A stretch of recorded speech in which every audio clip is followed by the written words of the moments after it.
Well, good morning and welcome once again to Elevenses. I'm Kevin Williams of Survival Skills Rider Training, and this is my twice weekly webcast. And you are very welcome. Good morning, Christine. Right, okay. So, what have we got for you today? It's Sunday, the 5th of February. It's show number 311. It's a beautiful sunny day here in London at the moment, quite mild as well at last. The snow and ice seems to have disappeared. So we've got some stories today. A driver who rammed a Met bike cop on his bike has been jailed. Harley-Davidson forecast beating sales in the fourth quarter of 2022, which is a ray of sunlight in their disappointing year. Kawasaki have revealed that the ZX4R, which I have talked about in previous shows, the four-cylinder bike, is actually headed for Europe, which is a good thing in my opinion. Honda's Transalp is set to arrive in the UK at £10,499, which I think is a little bit high. Zero's SRF gets a custom makeover, not really surprising, I guess. And we'll have a quick look at the row between Alvaro Bautista and Anna Carrasco, who clashed in World Superbike in a testing event. And then finally, I'll come back to the sort of electric motorcycle story. We'll have a look at a sort of back to the future perspective on the whole issue, as I will take a look at a motorcycle, a classic motorcycle, which has actually just sold at an auction. All right, so Sue and Kevin have both looked in as well. Good morning to both of you. So, all right, settle yourselves down for the next 30 minutes or so. Right, a little bit of housekeeping before I go anywhere else with this show. Don't forget, if you do have comments, questions, do drop me a line. I'll try to get to them during the show if I possibly can. If I can't, it'll be after the show. So, one thing that I did get back to after the show last went out is a correction that was needed. Now, I said there were days when wind energy alone had provided more than 50% of the UK's energy needs. Now, I got challenged on that. So I did actually provide my challenger with the links to the source material. You can actually find those on Facebook on Monday if you go looking. And I also gave him a link to the National Grid's live energy feed, which actually allows you to go and look at exactly what the National Grid is doing right at this very moment. And personally, I find it's quite a fascinating thing to look at, because I'm that kind of geeky person who likes to know exactly where the electricity that's boiling my egg is actually coming from. So when I looked at the grid, I've just put the link up for you. It was showing what was been recorded at 9:30, which was a few minutes after before I was writing this piece, so sort of just over an hour ago, basically. Wind energy was actually supplying no less than 32% of the UK's total demand for 32 gigawatts. And the page actually says, if you look down below, it says new wind power records are set regularly, and between 6:30 p.m. and 7 p.m. on the 10th of January 2023, British wind farms recorded a record of 21.69 gigawatts of generation. So yes, 50% plus being produced by wind on certain days. Not all day, not every day, peak times, but it's better than it used to be by a long stretch. Now, I also said that we'd had days when the UK's entire energy production had been met by renewables. Now, that wasn't actually correct, and when I checked my sources, I had been operating from memory. What I had actually meant to say was that there were days when no coal had been burned, and in fact there was a sequence of 60 days when the grid burnt no coal at all. That was now at the morning figures that I was looking at just earlier today. Coal was meeting precisely 1% of our needs, so it's largely been replaced. Of course, we are still burning gas, and at that time this morning, 22% roughly speaking of the power needs were being met by gas power stations. So I hope that clears everything up, and go and have a look at the live grid. As I say, I think it's quite a fascinating piece of information there. Kevin's looked in. Good morning, Kevin. Nice to see you too. Now, as I get ready for the long flight to New Zealand, I'm actually up in Manchester for a presentation to the IM group up there on Wednesday evening. So Wednesday morning's show will be recorded. I will get that sorted out for you. There will be a show, but it will be recorded. Sunday, I'll be in midair, so I'm not quite sure how I'm going to deal with that one. Again, I'll probably record something. I should have time to do that and get it out for you. But obviously, I won't be able to comment on anything that that comes up immediately. I'll have to wait till I land in New Zealand. Final piece of housekeeping: don't forget the dates that have been changed for the live online talk series. The March event is postponed now to April because I will be out still in NZ when that happens, and so that goes out now. Pre-performance preparation, that's the rider psychology, the second of those two talks. The first one, a lot of people found it very fascinating. That goes out Wednesday the 5th of April at 8 p.m. and then that means May's live event will be the Science of Being Seen full presentation. I have pushed that back a month because I wanted to get the sort of the pre-performance preparation one out when it was still spring. So do pop over and have a look if you possibly can, and if you want to book up for either of those, the link is just coming up on your screens.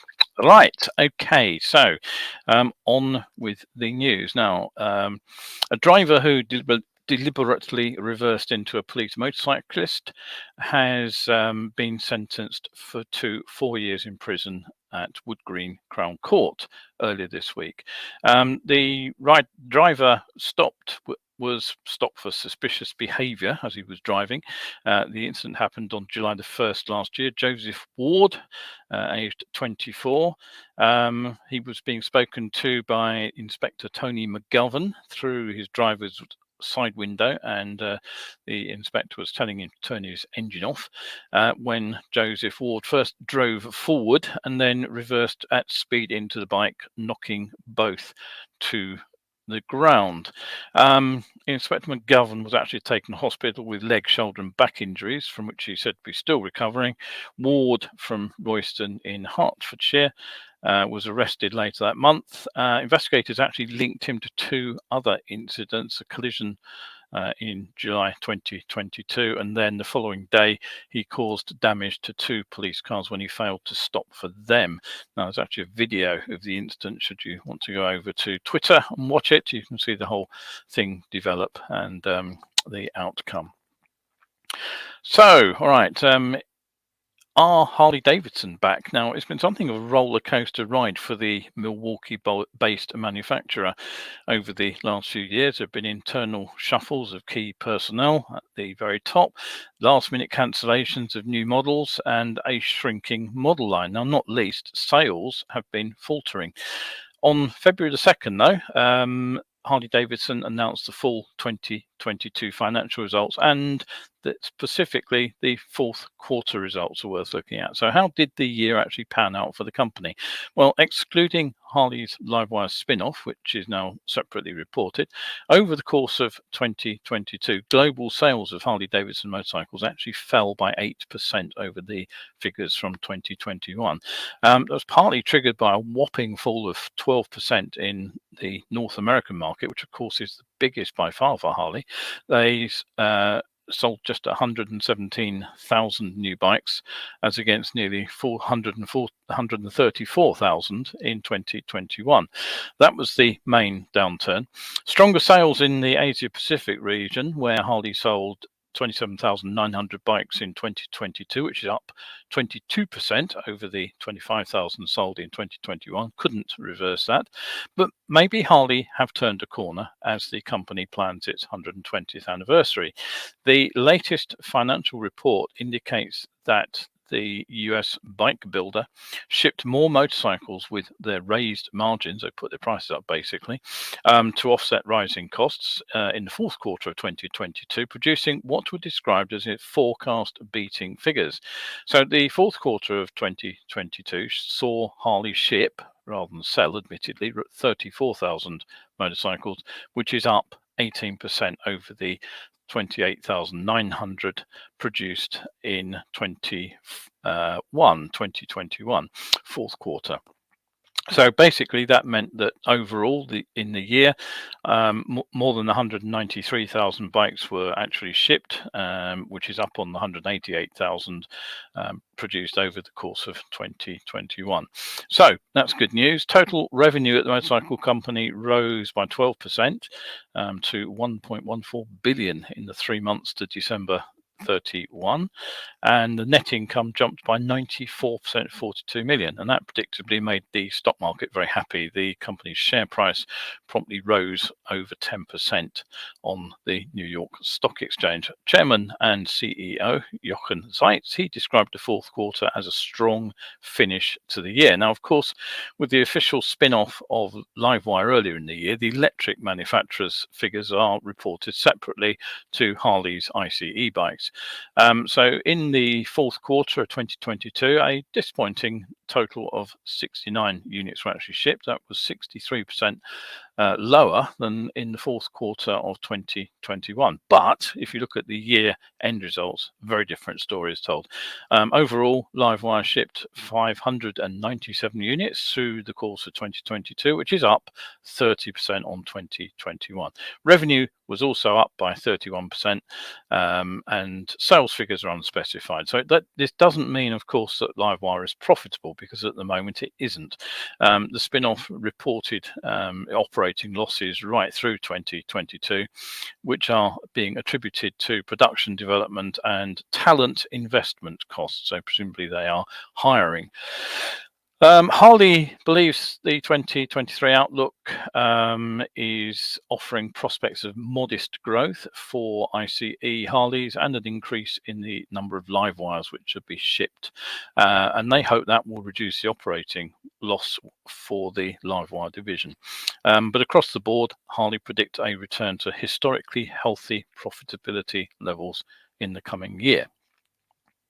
So, don't forget, the show goes out on Wednesdays and Sundays, and as I've explained, whilst we're normally live, there will be some disruption over the next month because I'm going to be in New Zealand and away from home till the middle of March. So just over a month's time I'll be back in Blighty, and shows will return to normal.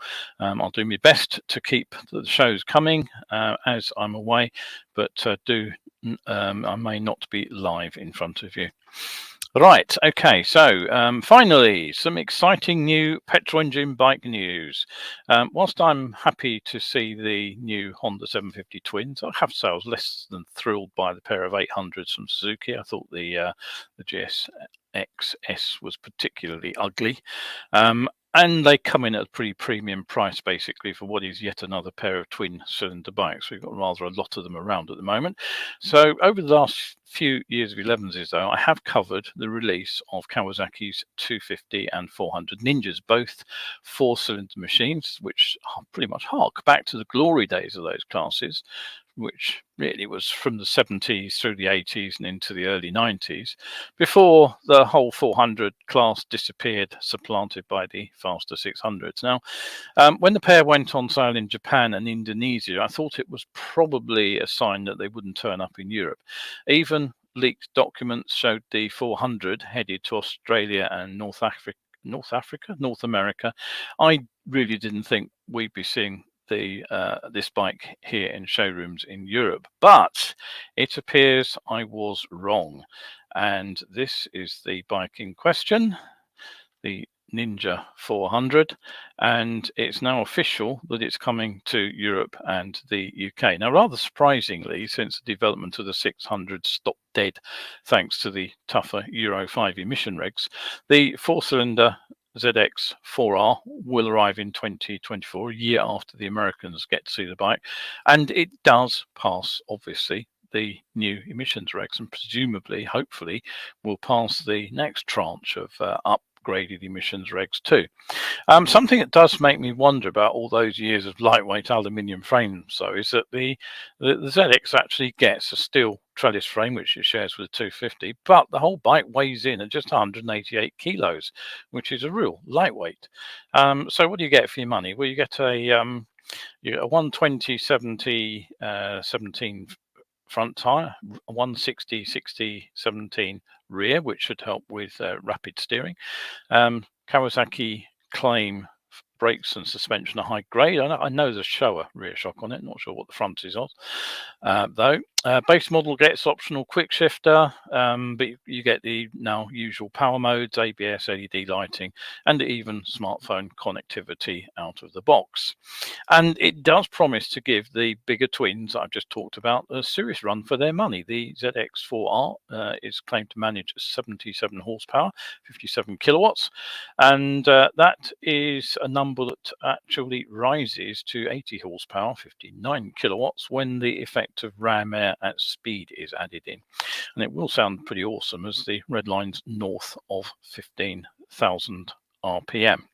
Now, on my regular forum, there have been a bunch of comments over there about just how difficult the 90s 400s were to ride. To be honest, I never thought that, having thrown my leg over a few of them over the years.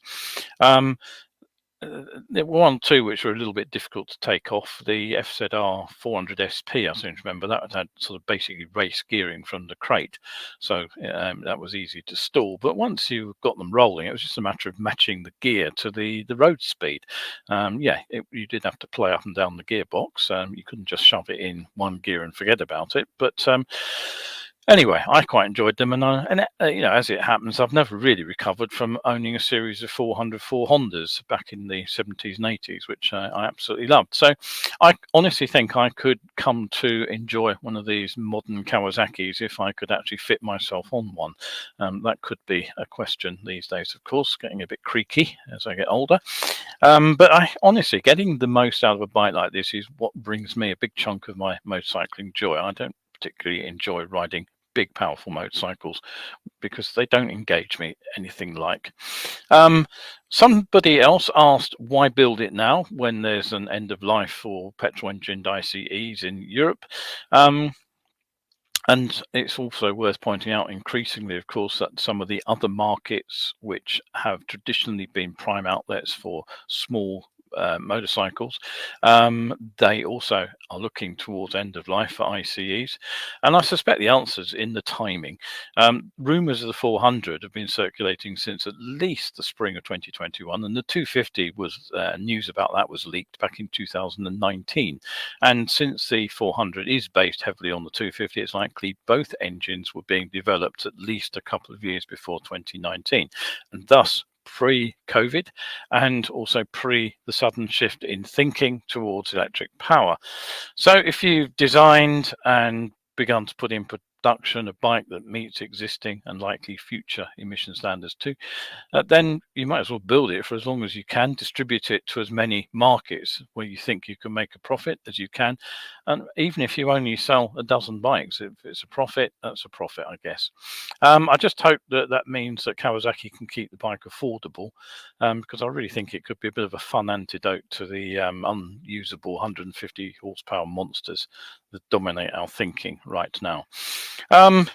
Talking of affordable, oh yes, Kevin says petrol engine bike news. Yes, thank you. There hasn't been much recently. As you may well know, the all-new 90 horsepower twin-cylinder CB750 Hornet from Honda is currently available from the importer at the bargain price of $6,999. Now, at that cost point, it undercuts fairly significantly the equally new GSX 8S twin by £1,000, as well as having an extra 10 horsepower in hand as well. Suzuki's V-Strom DL800, which was announced at exactly the same time as the Roadster. Now that announced me as it was announced at £10,499, which I was really surprised about because that's £2,500 more than the Roadster. And basically all you're getting is the additional fairing and some different wheels and longer suspension travel. The chassis, I think the chassis is pretty much the same. The motor is exactly the same. So, the electronics package will be much the same as well. So I thought that was about £1,500 too much, since that price point comes in at only just cheaper than BMW's F850 GS, which is 10,750, and it's actually more expensive than the Tiger Sport 850, which is 10,000,095. It does come in a grand below the KTM 890 Adventure, which is £11,499, but yeah, too pricey, I thought. 9,000 or so would have been more realistic. So, what about Honda's Transalp, which we also knew about some time ago, but we've just got the date and price for the release. It will be in showrooms next year. This year, actually, sorry, this year, because we are in 2023, aren't we? But it is now in terms of price. It is 9,499. So again, it is considerably less than the new V-Strom by £1,000. So that's a handy saving over the V-Strom. But it is also £2,500 more expensive than the Hornet. And really, that is, I think, quite a significant markup. If you go and look at the CB500F, which is £5,849, and the CB500X, which is the trail bike equivalent, the difference is just £1,250 if I've done my sums right. No, I haven't done my sums right. It's £800, £850. Right, cancel that one. Yeah, so 6,699. So that's 850, isn't it? Not 1,250. Mental mass off the kilter there. I didn't think that looked right. So, you know, why so much for the Transalp? Well, I guess the answer is to drop it squarely between the what we've just seen, £6,699 CB500X and the 13K Africa Twin. It basically plonks it straight in the middle. So I guess that's the pricing point. But frankly, if there is a bike which I suspect is probably a little bit of a bargain at that in this range, it's this one here, and that's the 80 horsepower Triumph Tiger 660 Sport.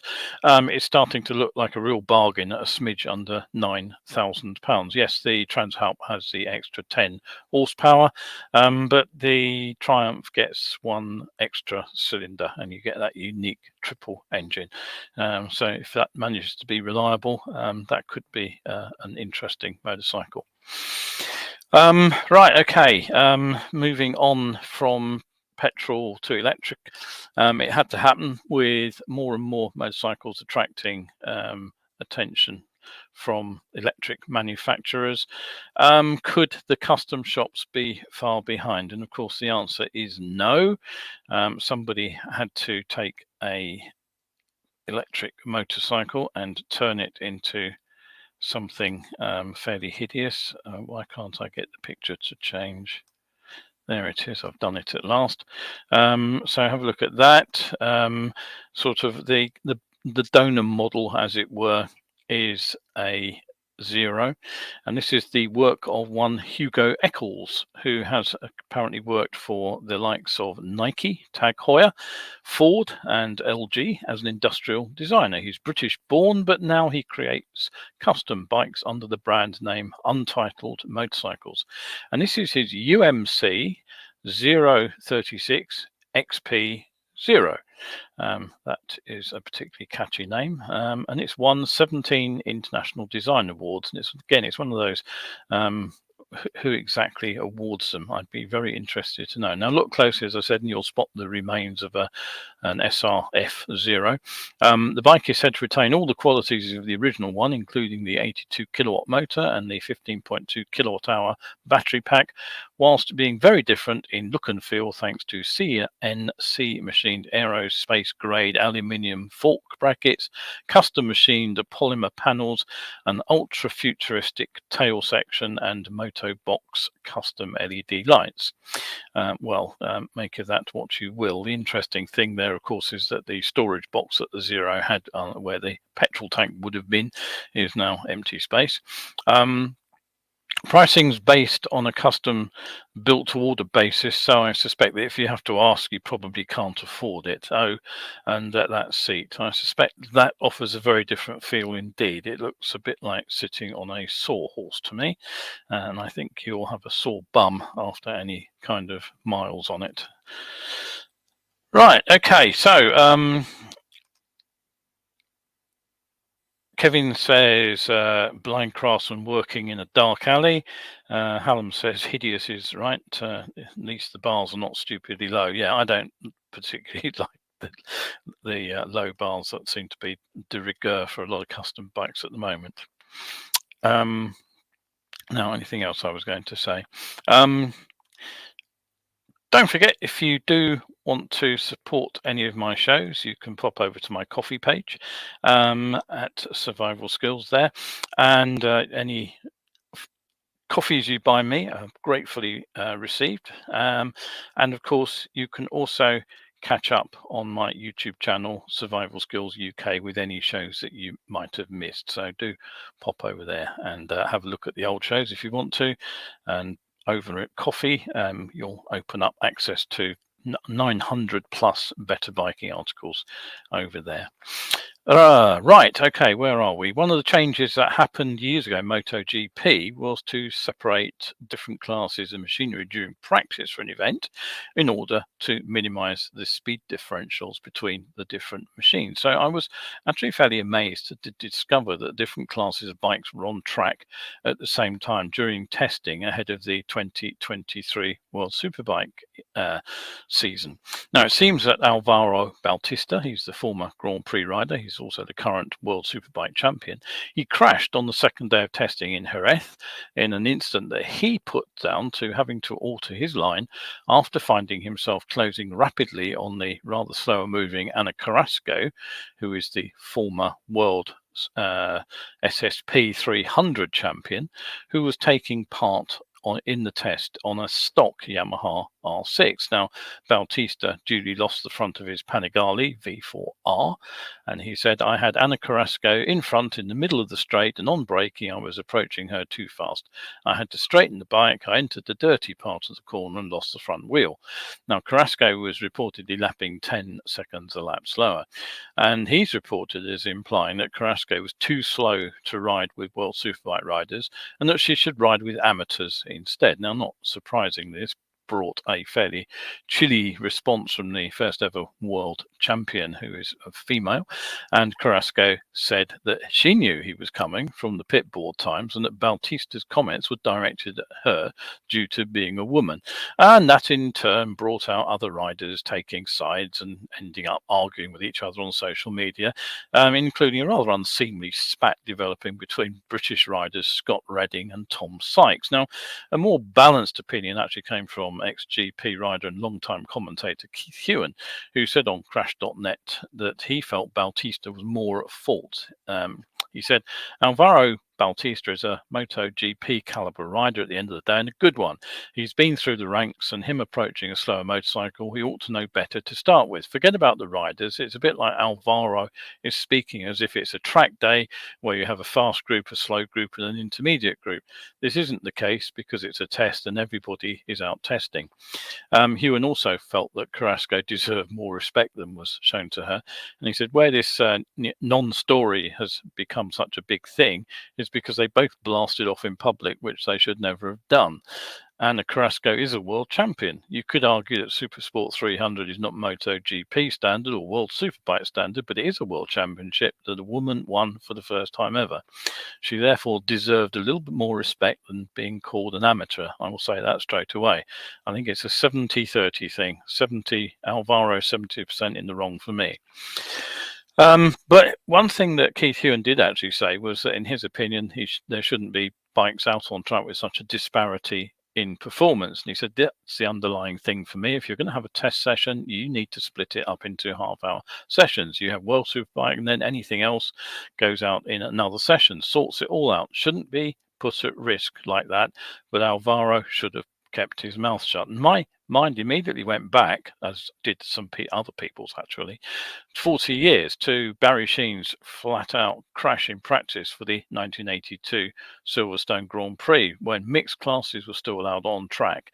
Although in this case, Sheen's 500 did hit Patrick Egoa's 250, where it had come to rest after the French rider had actually fallen off. I seem to remember, though, that it was the trigger for separating practice sessions for the bigger classes from the smaller CC bikes in the Grand Prix series. So I have to say, in this safety conscious age, I really am quite shocked that mixing and matching of classes can still happen even in testing. Yes, Paul says sage words from Keith Hume. Morning to you, Paul, as well. Thanks for the tip this morning, by the way, that I'd got the date wrong on the header. I did correct that, thanks to Paul. Now, so, all right, so yeah, on track then. Yeah. Today's discussion point then. Okay, I kind of titled it Back to the Future. Now, this is why. Now, I wasn't entirely surprised that my comments on electric motorcycles and were Triumph and some of the other manufacturers who seem to be pushing for synthetic fuel, biofuel, even hydrogen power. Are they barking up the wrong tree? I said, and I thought, yes, I thought that these are a bit of a sideshow. There are lots of very good reasons I don't think we'll ever see synthetic fuel or biofuel produced in the quantities that we need to keep existing bikes running forever and keep replacing them with new ICE bikes. I don't think hydrogen is the answer because of where it comes from and how you have to create it. Even if it goes fully green, it's still going to create a lot of energy, and then you need to shift the hydrogen to where it's needed. And I honestly think that electricity is easier and it's probably going to be cheaper in the long run. So my views that hydrogen fuel cells, alternative fuels for the internal combustion engine aren't the answer didn't go down entirely with everybody. Now, I thought it was interesting because the answers, the comments I got on the basically on the live show and also the item I did on Facebook on Monday, which basically was a written up version of the live one. I felt that the views actually represent a pretty reasonable cross section of riders, from people who actually believe that there is a bonus from electricity to come, and others who basically look at it and think, nope, not for me. Now, one comment was EVs are inferior in most respects, and if they weren't, we wouldn't need sales bans to force people to change over. But it wasn't all negative. Now, Roadcraft Nottingham, whom you may know, has a popular YouTube channel. He said the only bit that's really inferior is the speed of charging and sometimes the availability and reliability of external chargers. He said, I charged my Zero SRS overnight at home for about 3p a mile. It was 1p a mile, he said, until last month's price hike. It's fast, incredibly smooth, quiet, fun, and different. In town instructing, he said, I get up to 150 miles on a charge and 110 in the country on winding roads. And he said, and if you look at the average mileage of bikes for sale, people don't do 300-mile days. It's more like 70 or 100. And I would tend to agree with them. And he carries on and says, if 300 miles was the case, then no, this bike isn't for you unless you plan your stop. Just as a Goldwing is no good for commuting and the Panigale isn't for a European tour. And he finished off, I love my classic petrol bikes, none of which like the crappy E10 fuel, but I also adore my Zero. Owned for 2 years, 18,000 miles now, and no plans for selling.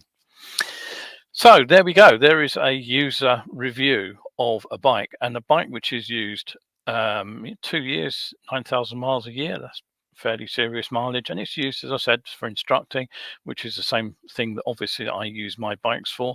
I would be able just about to get away with 110-mile range on some of my training courses, but not all, because I need to get to the training location, but it would certainly work for some of them. Okay.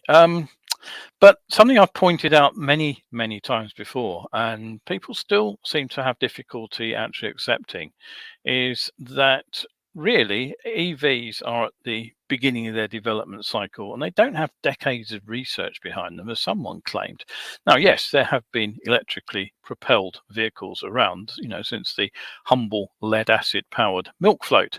Remember that one? I nicked that photo from Wikipedia. But honestly, serious interest in electric motorcycles only dates back about 15 years. The RAC, I think it was, they had a fleet of electric bikes. I've been racking my brains trying to remember who made them.